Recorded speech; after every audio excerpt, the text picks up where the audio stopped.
Séisme en Turquie et en Syrie, le bilan, toujours provisoire, dépasse les 5000 morts. Plus de 5000 personnes sont mortes en Turquie et en Syrie après un séisme de magnitude 7.8 et ses répliques. Le froid complique les opérations de secours dans les zones sinistrées alors que l'aide internationale s'organise. De part et d'autre de la frontière qui sépare la Turquie et la Syrie sur plusieurs centaines de kilomètres, partout ce sont les mêmes scènes d'effroi, de peur, d'inquiétude sourde et de colère.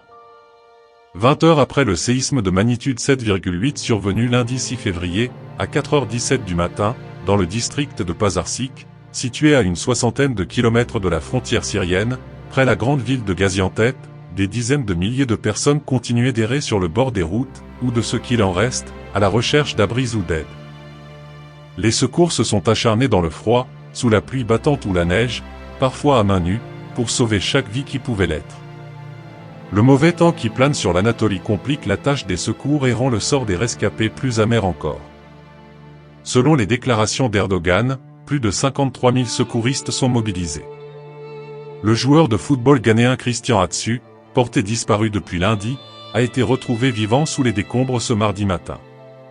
Christian Atsu a été sorti blessé, a déclaré un dirigeant de son club de AT Sport sur Radio Gol, cité par RMC Sport. Au total, plus de 8000 personnes ont été extraites vivantes des décombres. Les premières aides internationales arrivent.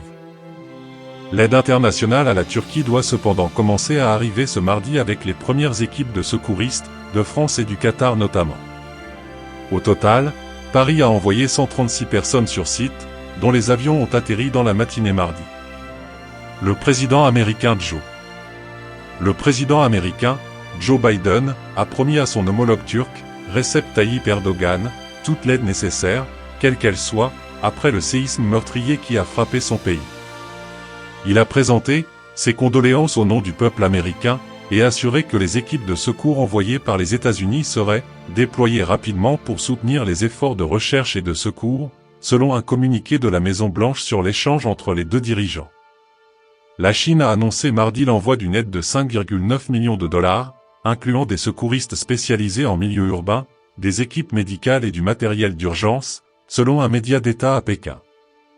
Selon le président turc, 45 pays ont proposé leur aide. En Syrie, la situation politique complique l'aide. En revanche en Syrie, l'appel lancé par les autorités de Damas a été surtout entendu par son allié russe, promettant des équipes de secours dans les prochaines heures, alors que selon l'armée, plus de 300 militaires russes sont déjà sur les lieux pour aider au secours. L'ONU a également réagi, mais en insistant sur le fait que l'aide fournie irait à tous les Syriens sur tout le territoire, dont une partie n'est pas sous le contrôle du gouvernement. Dans ces zones tenues par les rebelles, frontalières de la Turquie au nord-ouest de la Syrie, au moins 700 morts ont été dénombrés. Plus de 300 répliques depuis lundi.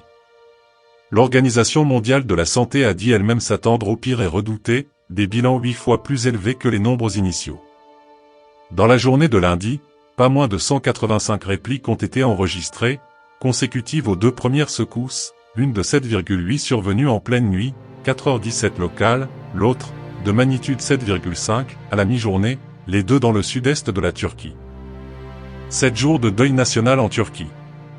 Le chef de l'État turc a décrété un deuil national de 7 jours, notre drapeau sera hissé en berne jusqu'au coucher du soleil le dimanche 12 février 2023, dans toutes nos représentations nationales et étrangères, a-t-il précisé sur Twitter. Le président turc a par ailleurs déclaré mardi à la mi-journée l'état d'urgence dans les 10 provinces touchées par le séisme, pour permettre de mener rapidement les travaux de secours. Cette mesure est en place pour 3 mois. Les écoles seront également fermées pour la semaine. Elles doivent en effet servir à l'accueil d'urgence des rescapés dont les immeubles ont été détruits, comme l'a annoncé le vice-président Fuat Oktay.